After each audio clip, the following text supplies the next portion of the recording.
Capítulo 4, Jerusalém, a cidade do templo. Dissemos anteriormente que o impacto mais profundo da administração romana sobre o judaísmo na condição de religião se deu quase que por acaso, ao menos da perspectiva romana. O judaísmo foi profundamente transformado pela perda do templo em 70 depois de Cristo. Para o judaísmo do segundo templo, o templo em si, e a adoração que se realizava em seu interior, eram parte fundamental da religião. A religião judaica girava em torno das atividades do culto comandado pelos sacerdotes e levitas no templo. Depois de 70 depois de Cristo, o judaísmo se viu obrigado a mudar drasticamente. Os primeiros crentes em Jesus pertenciam ao período do segundo templo. Eles começaram vida nova como discípulos de Jesus na época em que o templo ainda existia e se achava em pleno funcionamento. Nem Pedro, nem Tiago, irmão de Jesus, nem Paulo viveram o bastante para ver o templo destruído. Qual seria o significado do templo para os primeiros seguidores de Jesus? E quando o templo caiu, que importância teve isso? Em retrospecto, observamos que duas variedades de judaísmo anteriores aos anos 70 sobreviveram à queda do santuário e até mesmo, podemos dizer, beneficiaram-se dela, o movimento dos sábios, que viriam a se tomar os pais do judaísmo rabínico, e o movimento de Jesus, semente do futuro cristianismo. Neste capítulo, examinaremos mais minuciosamente a Jerusalém anterior aos anos 70, berço de ambos os movimentos. Jerusalém era importante. Há quem sustente que a igreja primitiva teria sido moldada por acontecimentos ocorridos não em Jerusalém, nem tampouco em Israel, e sim nas cidades helênicas localizadas na parte leste do Império, Síria, Ásia Menor e até mesmo na Grécia e em Roma. Os que defendem essa posição indagam também se a comunidade primitiva dos crentes de Jerusalém não teria perdido rapidamente sua importância, e se os escritos do NT não seriam reflexo das crenças dos cristãos helenizados cujo contato com Jerusalém e com os primeiros crentes da cidade teria sido mínimo. Para dar crédito a essa teoria seria preciso descartar o livro de Atos dos Apóstolos e desconsiderar seu registro como algo totalmente fictício, o que de fato fizeram muitos estudiosos do NT no passado. Em anos recentes, porém, a credibilidade histórica de Atos vem passando por uma reavaliação, e por bons motivos. A centralidade da comunidade de Jerusalém e sua posição como igreja-mãe de toda a cristandade, conforme o relato de Atos, também é substanciada por evidências importantes encontradas nas epístolas paulinas, às quais voltaremos mais adiante. A igreja cristã teve seu início decisivo em Jerusalém, suas primeiras afirmações doutrinárias foram tomadas ali, seus primeiros modelos de organização foram ali formulados, sua autodefinição básica também ocorreu em Jerusalém. Portanto, vale a pena nos demorarmos um pouco na descrição da Jerusalém conhecida pela comunidade cristã primitiva. O templo e as peregrinações. A chave para compreender o enorme significado de Jerusalém desde os tempos do Antigo Testamento era o templo. Sem o templo, Jerusalém não passaria de mais uma cidade provinciana localizada nas colinas da Judéia, distante das principais rotas comerciais e geograficamente isolada. Naquela época, havia duas estradas principais que seguiam do norte para o sul, sendo que ambas passavam longe de Jerusalém. Uma delas margeava o litoral, a outra, saía de Damasco e seguia rumo ao sul passando pela região montanhosa leste do Jordão. Em tempos antigos, essa última estrada era conhecida como a Estrada do Rei. A estrada principal seguia do leste para o oeste e cortava a planície de Jezreel, no extremo norte. 2. Jerusalém ficava no interior de Israel rodeada por montanhas de todos os lados tendo apenas uma passagem natural pelo sudeste, ao longo do Cedron. Não havia atalho algum pela cordilheira no sentido leste-oeste. Viajantes e mercadores da Transjordânia preferiam seguir pela rota de Jezreel, evitando assim Jerusalém. Acrescente-se a isso o fato de que a vizinhança de Jerusalém era pobre em recursos naturais. Os recursos hídricos também eram um problema constante. A única matéria-prima disponível em grande quantidade eram pedras, as famosas pedras de Jerusalém, ainda hoje célebres. O único recurso natural existente, fora as pedras, eram as oliveiras, que encontraram na região o solo apropriado ao seu desenvolvimento. O Monte das Oliveiras traz no nome a recordação de que havia em torno de Jerusalém uma próspera indústria de azeitonas, mas que não chegava a ser uma indústria de exportação em grande escala. Na verdade, um fato prova que a situação de Jerusalém mostrava-se pouco propícia ao desenvolvimento das profissões. Ao longo de sua história, não encontramos uma única profissão que houvesse se especializado em algo que fosse uma especialidade tipicamente local. 3. Apesar de tudo isso, Jerusalém era um centro sem paralelo não somente para a Judéia, como também para toda a nação judaica,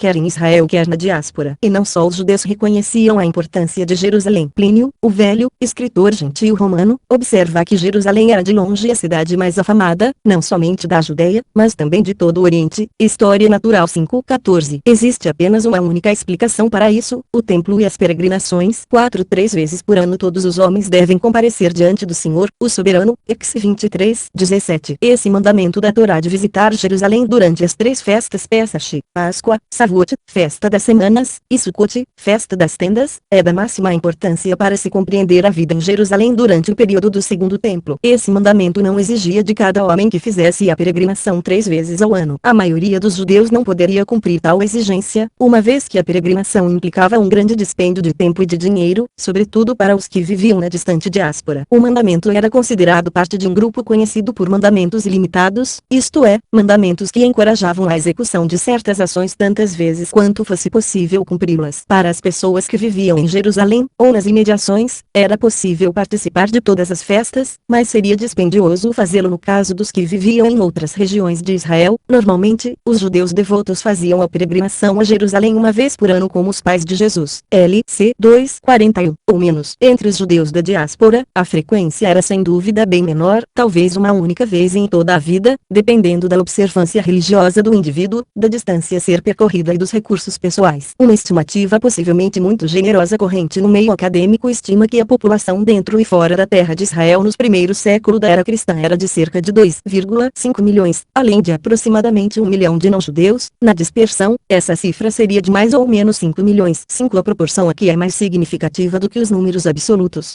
A maioria dos judeus vivia fora de Israel, tal como hoje. O número estimado de cidadãos permanentes em Jerusalém, dentro das muralhas, variava entre aproximadamente 50.000 e 100.000. Durante as festas, a população praticamente dobrava, ou seja, cerca de 1% da comunidade judaica fora de Jerusalém participava de todas as festas de peregrinação. Fontes antigas, em um dos poucos casos em que apresentam números realistas e confiáveis, afirmam que o número de peregrinos era de dezenas de milhares. Portanto, as peregrinações desempenhavam um papel fundamental na economia e na prosperidade da cidade. O templo, significação financeira. Observemos mais detidamente os peregrinos. O que traziam consigo? Em primeiro lugar, levavam dinheiro para gastar em Jerusalém. Antes de encetarem viagem, coletavam o imposto do templo de todos os parentes. Todo judeu era obrigado a pagar esse imposto de meio ciclo, equivalente a 2 denários romanos, v.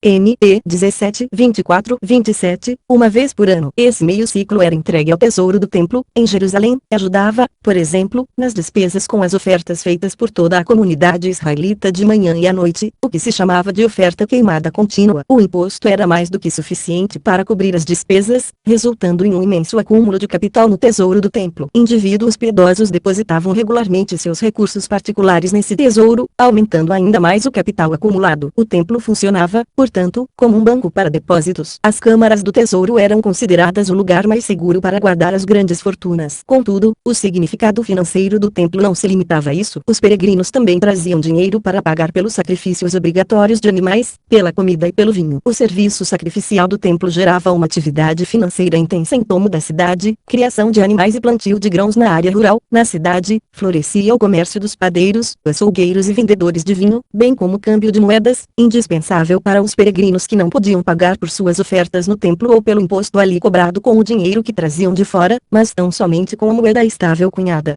Em Tiro, também conhecida por ciclo do santuário, Sequel a Codes, 6, os romanos não permitiam a cunhagem de moedas às autoridades judaicas. Havia também outras atividades necessárias à manutenção do templo como, por exemplo, o sustento anual de cerca de 18.000 sacerdotes e levitas, 700 por semana, confecção e conserto de cortinas para o templo e de vestes sagradas para os sacerdotes. Além disso, havia produção de rolos da Bíblia, os vasos sagrados tinham de ser consertados ou substituídos por outros etc. Assim, o templo recorria ao trabalho de guildas de médicos, escribas, ferreiros, de profissionais da manutenção de edifícios, tecelões etc. É claro que as necessidades diárias de milhares de peregrinos tinham de ser atendidas, portanto, havia estalagens e uma próspera indústria de serviços básicos, comida, bebida etc. Os peregrinos queriam também levar lembranças de volta às suas casas. Fontes antigas mencionam especificamente 2 dessas lembranças, uma tiara feminina conhecida por Cidade de Ouro, Irsel Zahav, bem como anéis de sinete com desenhos complexos. 7 As diferentes categorias de artesãos e comerciantes concentravam-se em ruas e mercados específicos. Fontes antigas fazem referência ao mercado de roupas, de aves domésticas, de lã, farinha, caldeireiros, que trabalhavam o cobre, tecelões, queijeiros e padeiros, só para citar alguns exemplos. Os mercados eram, em sua grande maioria, ruas abombadadas de bazares com pequenas oficinas de cada um dos lados que davam para a rua. As casas eram constituídas, em sua grande maioria, de 1 ou 2 andares pouco espaçosos. Entre aproximadamente 20 a.C. e 6 d.C., a importância econômica do templo cresceu com o projeto de reconstrução e de ampliação expedição capitaneado por Herodes. Quando o trabalho começou, foram recrutados 10.000 trabalhadores leigos e 1.000 sacerdotes especialmente treinados. Concluídos os trabalhos, cerca de 80 anos mais tarde, 18.000 operários do setor de construção viram-se subitamente desempregados. O resultado do seu trabalho ainda pode ser visto nas partes inferiores das muralhas que cercam o monte do templo, incluindo a muralha oriental. 8. O templo de Herodes foi tido como um dos santuários mais impressionantes do mundo antigo. Observando as enormes pedras das muralhas à sua volta, talhadas com perfeição, compreende-se facilmente a exclamação dos discípulos de Jesus: "Olha, mestre, que pedras enormes, que construções magníficas!" Os rabinos disseram: "Aquele que nunca viu o templo de Herodes jamais viu em sua vida uma bela estrutura." P.B. Bhavabhatra 4:3. Depois do que expusemos acima sobre a Jerusalém do século I depois de Cristo, é impressionante constatar a incrível semelhança com a cidade velha da Jerusalém atual. Naquela época, tal como agora, Jerusalém era uma cidade que vivia do turismo religioso. Os peregrinos provavelmente encontraram uma cidade barulhenta e apinhada de gente, em que a população local interessava-se apenas pelo comércio religioso. O templo, significado religioso. Vimos até agora como o templo e as peregrinações conferiram importância a Jerusalém, tornando-a uma cidade próspera. É hora de ampliarmos nossa perspectiva e nos debruçarmos sobre o significado do templo como instituição religiosa. Há dois conceitos que devem ser enfatizados. O primeiro deles é a ideia do templo como morada de Deus na terra. Acreditava-se que o Deus de Israel estava presente de modo invisível no Santo dos Santos, o que dava ao templo um prestígio de santidade incomparável, e aos seus servos, uma grande autoridade. Desde tempos imemoriais, sacerdotes e levitas sempre foram os mestres autorizados da lei, e até mesmo os rabinos de épocas posteriores reconheciam que o monte do templo fora a sede suprema do ensinamento autorizado da Torá. Os rolos da escritura tidos como fonte de autoridade, com base nos quais outros rolos eram produzidos, eram guardados no templo. 9. Mais tarde, segundo testemunhos de rabinos, a mais alta instância doutrinária e jurídica, o Sinédrio, reunira-se ali. Trata-se de fato significativo mesmo que os conceitos dos rabinos sobre o Sinédrio acabassem por se revelar parcialmente fictícios, no entender de vários estudiosos contemporâneos. Johanan ben Zakkai, o famoso rabino que restabeleceu o judaísmo rabínico depois da queda do templo, costumava sentar-se e ensinar à sombra do santuário. T.B. Pesaim 26. Sabemos pelo NT que Jesus ensinava na colunata oriental do pátio frontal do templo ou 10:23, assim como a Pedro e João, At 3:11. 5:12. Outro conceito basilar que explica a importância religiosa do templo é o da expiação por meio de sacrifícios ali realizados. Simão, o justo, sumo sacerdote em cerca de 200 a.C., disse: "O mundo repousa sobre três coisas, a Torá, o serviço do templo e a caridade." Avot 2. Está claro que esse homem instruído considerava os sacrifícios expiatórios realizados no templo indispensáveis ao relacionamento de Israel com Deus. Com a queda do templo em 70 depois de Cristo, tanto fontes rabínicas quanto cristãs testificam que a questão mais preocupante passara a ser a seguinte: como poderiam as pessoas obter agora a remissão de seus pecados? Na Torá, há duas ideias predominantes no tocante ao serviço do tabernáculo: sacrifícios e pureza ritual. A Torá apresenta leis sobre diferentes tipos de sacrifícios, sendo que nem todos se referem à expiação de pecados. Parece, entretanto, que nos séculos posteriores ao exílio babilônico, a expiação pelos pecados tornou-se o ponto central do serviço sacrificial. A expiação passou a ser considerada a própria razão de ser do serviço do templo, conforme observamos na história rabínica sobre um amigo de Johanan ben Zakkai, o rabino Josué. Ao ver os escombros do templo pouco depois de 70 depois de Cristo, Josué bradou: "Ai de nós! Eis que o lugar onde as iniquidades de Israel eram expiadas desce em ruínas." Avot do rabino Natan 4. Outra ideia importante relacionada ao templo era a pureza ritual. Trata-se de um conceito difícil de definir e custoso para nós, modernos, compreendermos, porém, ele permite tornar bastante concreto o conceito do sagrado em sentido físico. Para penetrar a esfera onde a santidade de Deus habita, é preciso estar puro, caso contrário, o encontro com Deus levará à destruição do indivíduo. A impureza cultual era tratada de forma muito semelhante à maneira como os modernos veem as infecções. A impureza é contagiosa, ela infecta sobretudo pelo toque ou por meio de líquidos, o que significa, por exemplo, que a purificação dos vasos ganha tremenda importância. Assim como somos obrigados a passar por um processo de esterilização ao entrarmos em uma área hospitalar rigorosamente desinfectada, o israelita tinha de estar purificado de toda a impureza antes de entrar no santuário, ou no acampamento. Como diz a Torá algumas vezes, eram consideradas fontes de impureza os defuntos, fluidos sexuais de homens e de mulheres, animais impuros, alimentos proibidos, tudo o que estivesse relacionado com a adoração de ídolos. Os gentios de modo geral achavam-se em estado permanente de impureza, embora as fontes existentes pareçam indicar uma certa falta de consenso ou certeza quanto ao grau dessa impureza. 11. A maneira mais simples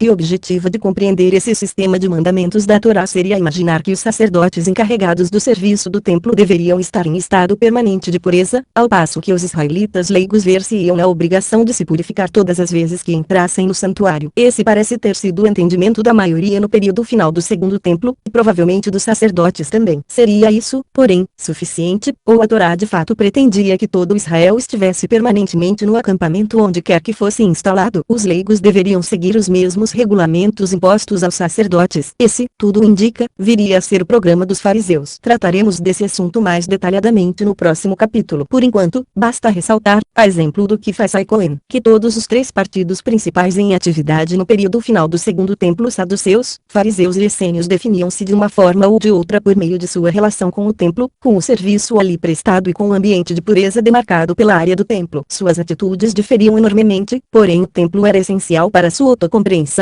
quer positiva, quer negativamente. É por essa razão que os partidos contemporâneos do período final do segundo templo deixaram de existir no momento que o templo desapareceu. Mostramos, portanto, o significado do templo para os habitantes locais, aqueles que viviam mais ou menos em suas imediações, moradores da Judeia, de modo geral, e os habitantes de Jerusalém, em particular. Voltemos agora aos judeus da diáspora. Parece razoável supor que, para eles, em seu trato diário com vizinhos gentios, qualquer coisa semelhante ao ritual de pureza permanente próprio do acampamento israelita era algo que lhes escapava por completo. Talvez fosse por esse motivo, entre outros, que peregrinavam a Jerusalém e visitavam o templo, para experimentar, ao menos uma vez, a proximidade com o Deus Santo e com a pureza santa que o envolvia, para realizar os sacrifícios de expiação e ser purificados dos pecados. Em geral, os peregrinos da terra de Israel retomavam as suas casas com o fim das festas. V.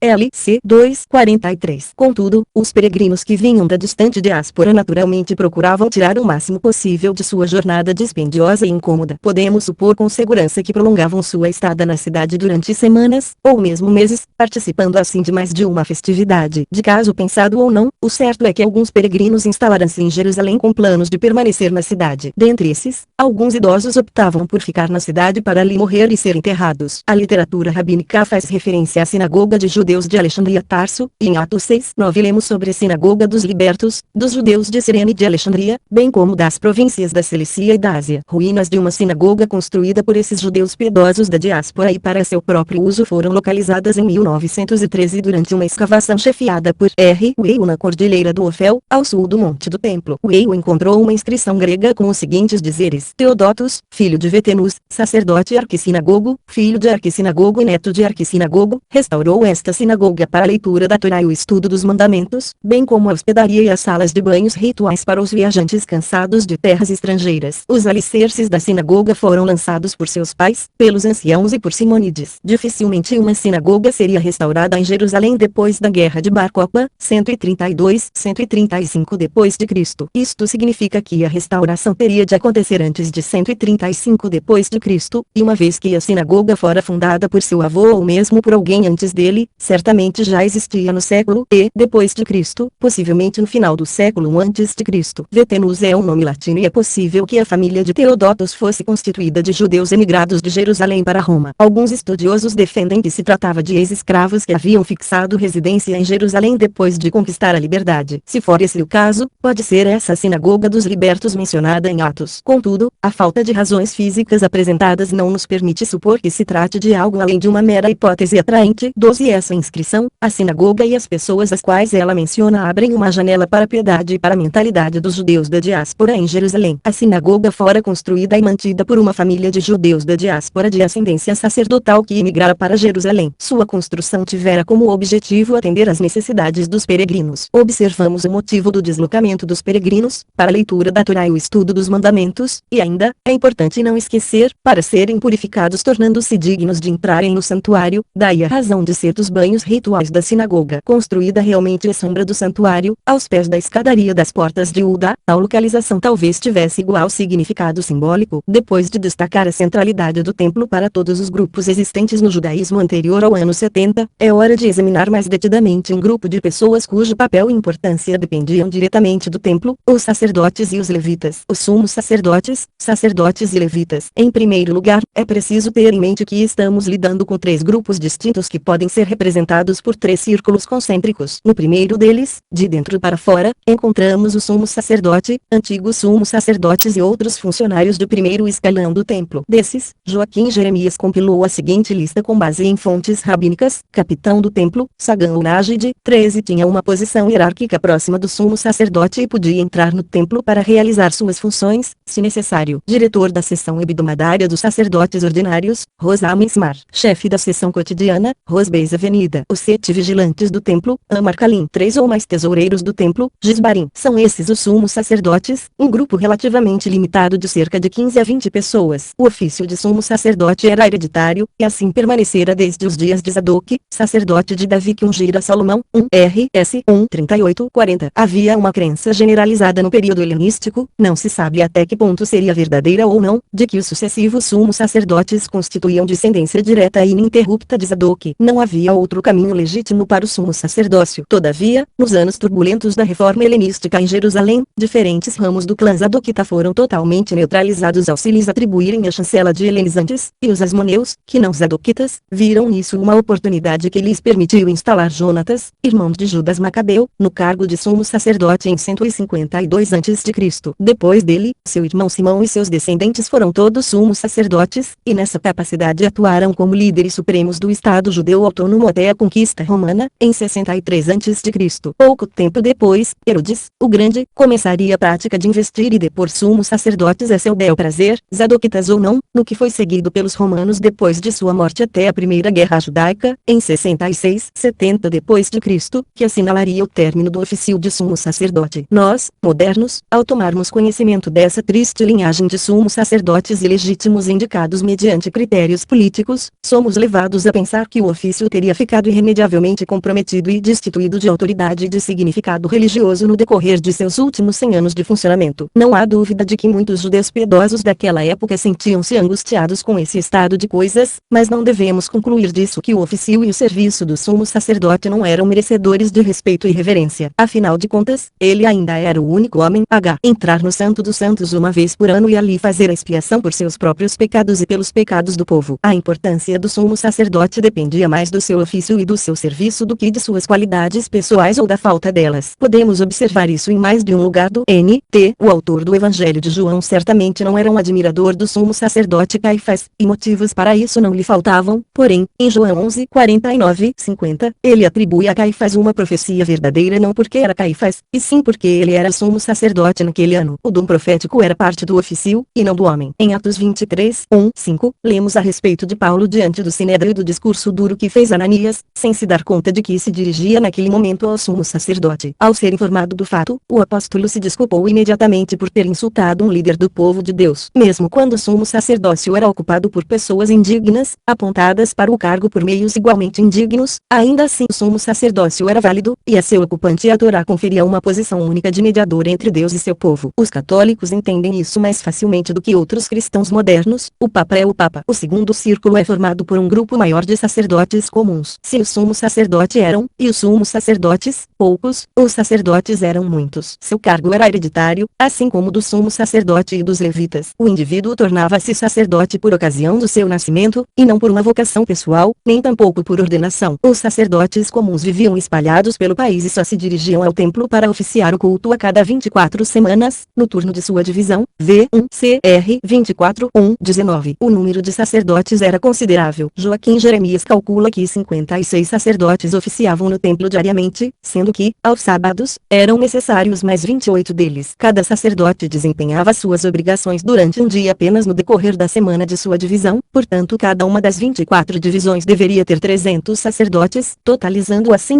200 sacerdotes, 14 exceto por 2 semanas a cada ano. Esses sacerdotes viviam em suas cidades e aldeias como judeus comuns. Sua ascendência sacerdotal e as tarefas a ela associadas naturalmente os levavam a observar mais a lei do que seus concidadãos, e alguns, talvez não todos, gozavam de boa instrução. Neste ponto temos de nos lembrar de que a outra tarefa principal de um sacerdote à parte do sacrifício no templo consistia em ensinar e aplicar a Torá. Alguns estudiosos creem hoje que os escribas de que tanto ouvimos falar no N.T. e em outros textos desse período eram, em sua grande maioria, sacerdotes. Durante as longas temporadas em que não exerciam suas funções religiosas no templo, ganhavam a vida aplicando seus conhecimentos da Torá como juristas locais. Trataremos mais minuciosamente desse esse tema no próximo capítulo. No templo, a função primordial do sacerdote consistia em receber os sacrifícios trazidos pelos leigos, inspecionar os animais, cortá-los, aspergir o sangue, lançar as partes a serem queimadas sobre o altar, manter o fogo do altar aceso, limpar a área em torno do altar, etc. A maior parte dessas atividades era realizada do lado de fora do santuário, no pátio frontal dos sacerdotes, onde ficava o grande altar dos sacrifícios queimados. No saguão principal do templo, tinham provavelmente menos tarefas a realizar, mas era ali que queimavam incenso diariamente para acompanhar as orações diárias fixas. Negligenciamos muitas vezes o fato de que o NT apresenta um relato excelente e bem documentado do sacerdote de suas funções. No tempo de Herodes, rei da Judéia, havia um sacerdote chamado Zacarias, que pertencia ao grupo sacerdotal de Abdias. Isabel, sua mulher, também era descendente de Arão. Ambos eram justos aos olhos de Deus, obedecendo de modo irrepreensível a todos os mandamentos e preceitos do Senhor. Mas eles não tinham filhos, porque Isabel era estéril, e ambos eram de idade avançada. Certa vez, estando de serviço seu grupo, Zacarias estava servindo como sacerdote diante de Deus. Ele foi escolhido por sorteio, de acordo com o costume do sacerdócio, para entrar no santuário do Senhor e oferecer incenso. Chegando a hora de oferecer incenso, o povo todo estava orando do lado de fora. Enquanto isso, o povo esperava por Zacarias, estranhando sua demora no santuário. Quando saiu, não conseguia falar nada. O povo percebeu então que ele tivera uma visão no santuário. Zacarias fazia sinais para eles, mas permanecia mudo. LC 1, 5, 10, 21, 23. O terceiro círculo é formado pelos levitas, que eram assistentes e servos dos sacerdotes. Eles traziam a lenha para o altar e outros acessórios para o interior do templo, preservavam a ordem na área do templo. Alguns se organizavam à maneira de esquadrões da polícia, eram os guardas do templo, abriam e fechavam os portões e revistavam os visitantes. Tinham também funções litúrgicas, eram os cantores do templo. Seu período de serviço era estabelecido de acordo com uma ordem semelhante à dos sacerdotes. Como resultado natural disso, os levitas viviam espalhados, exatamente como os sacerdotes. No NT, encontramos ao menos um levita, Barnabé, que se juntou a Paulo em sua primeira viagem missionária, Ate 13, 1, 3, e era levita de Chipre, Ate 4, 36. Tratamos neste capítulo do templo, do serviço ali realizado e dos sacerdotes que ministravam em seu interior, porque tudo isso constituía ainda naquela época o centro religioso e o âmago da religião judaica comum nos primeiros 70 anos da era cristã. Vários compêndios e pesquisas históricas relativas ao judaísmo desse período têm muito a dizer sobre os fariseus, saduceus, essênios e zelotes. Em geral, temos a impressão de que essas pessoas eram as únicas que verdadeiramente importavam para a religião, e que as discussões sobre doutrina e lei entre esses grupos era a preocupação central do judaísmo nos dias de Jesus e de Paulo. Isto, porém, distorce as proporções do quadro como um todo. De acordo com Josefo, havia poucos saduceus, cerca de 4.000 essênios e mais de 6.000 fariseus, porém o número de sacerdotes e de levitas era de 20.000, 15 e os números nem sempre são sinônimo de influência. Neste caso, porém, os números de Josefo são bastante significativos.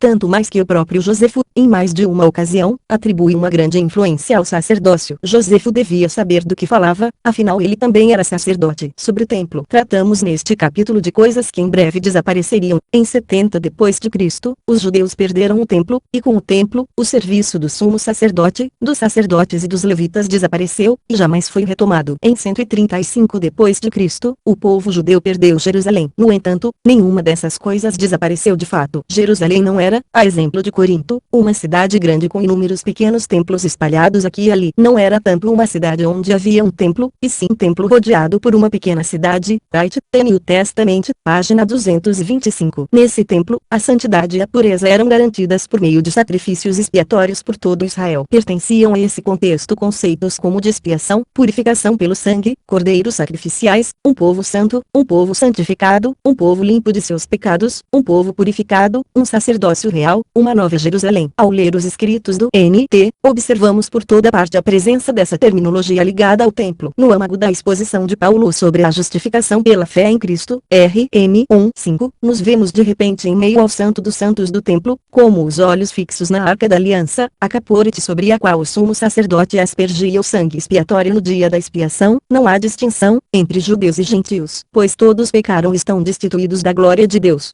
sendo justificados gratuitamente por sua graça, por meio da redenção que há em Cristo Jesus. Deus o ofereceu como sacrifício para propiciação em hebraico, caporete mediante a fé, pelo seu sangue, demonstrando a sua justiça. RM 3:22-25.